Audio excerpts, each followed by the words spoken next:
everyone.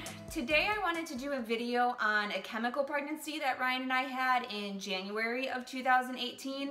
Since we're doing the waiting game with IVF and just waiting for doctor's appointments and transfer day, I thought that doing this video would help everyone understand the process of us trying for a baby and what we had to do to figure out what the issue was and where we are now as far as how we came to do IVF. And I feel like it will also explain my condition of Hydrosalpinx a little better. So I'll try to make it as quick as possible and try not to babble too much.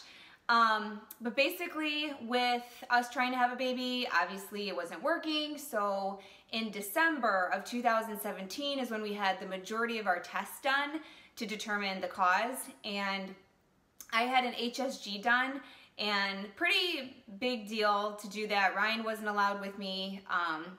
They go in you and they put fluid, like dye, up you, and they determine if your fallopian tubes are open or not. And in the beginning, I was told that he saw that one was maybe open and that the other one, there was no dye running through it, so that was definitely blocked. And that was pretty much the info that we got that day. So we finished the other tests that I had to do and Ryan had to do, and we met with our gynecologist in January of 2018, and that's when we got the diagnosis of Hydrosalpinx. And it was determined that both of my fallopian tubes were filled with fluid, and therefore the egg could not make its way to sperm, and they could not meet. And plus, with Hydrosalpinx, with all the fluid that was in my fallopian tubes, that was dripping down into my uterus, and that was making it a toxic environment. So even if an egg were to make it down there, there's no way of it surviving. So with the HSG, we were told, because this was before we knew that I had Hydrosalpinx, we were told to still try, and we were due to try that time anyways, and because the HSG opens you up basically. And so we've heard and I've read that after having an HSG that people will get pregnant right away after that because of how much it opens you up. So we were very hopeful at this point. So we tried, and we bought another pregnancy test and we took it, and we're so used to seeing negatives, not pregnant or just a one line, and it just, I don't know, it brings you down. And so this was like, we were so hopeful, and I don't know why I'm gonna start crying. Oh, I don't have Ryan here either. I just remember that day so clearly. I took the test, and we would take it in the bathroom, and Ryan was laying on the bed, and I left it on the counter and went to sit on the bed, because we weren't one of those people who like to watch it. We like to wait the 2 minutes. And I sat on the bed. This is silly that I'm crying. I sat on the bed and I said, it's just gonna be negative. And about a minute later, Ryan went into the bathroom and he said, babe, he goes, I see a second line. And I don't know why I thought he was kidding, because I know that he wouldn't do something, he wouldn't kid about that. And so I got out of bed and I went to the bathroom to look at it, and sure enough, there was a second line. And that was the first time in such a long time that we saw 2 lines. It means you're pregnant. And so we got another test. I believe we did it the next day or that night, I can't really remember. And the line, was either the same or getting darker. And then, so I called the doctor the next day, because this was at nighttime, and I went in and I got my blood drawn so that they could do to test my HCG level. And then they wanted me to come back 2 days later. And so that was in the middle of January that we found out that we were pregnant. And we took a total of 3 tests, all came back positive.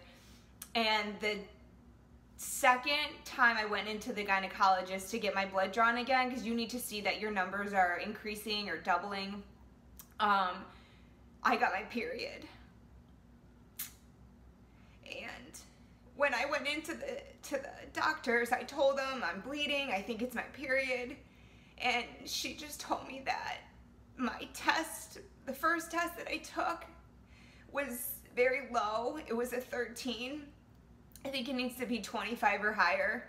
It was a 13, and when I went the second time, it dropped down to a 10, which means it was decreasing. You don't want that to happen. And so, I don't think I've ever talked about this. Like, I don't think I have, because when we found this out, we just sent like a group text to our close family and told them that we weren't ready to talk about it. And I think that's why I'm crying. I've never talked about it.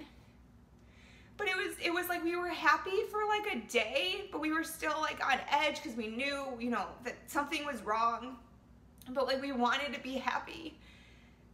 And so the doctor was just saying that, you know, it's a chemical pregnancy where, you know, the egg and the sperm, they did fertilize, they did implant, just not fully. They did not fully implant. And they agreed after we found out our diagnosis that it had to have been the Hydrosalpinx, because like I said, with all the fluid dripping out of my fallopian tubes into the uterus, there's no way that it could have survived. So that was our chemical pregnancy. And our options when we met with our gynecologist were to go on Clomid for 3 months or to see an IVF specialist and go that route.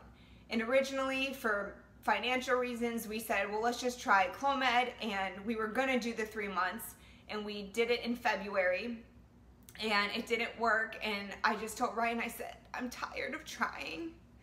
And so that's when we met with our IVF specialist and just realized, he looked at the x-rays that we had from my HSG, and he just confirmed. He said, yeah, you have Hydrosalpinx, it's in both of your tubes. You know, just reiterated what our gynecologist said, that there's no way of you getting pregnant. So we just said, screw the Clomid, and decided to have surgery in March. So chemical pregnancy in January, we tried Clomid in February, that didn't work, and so then we had our surgery to get the fallopian tubes in March, and that would basically bring you up to the first video that we did on my laparoscopy.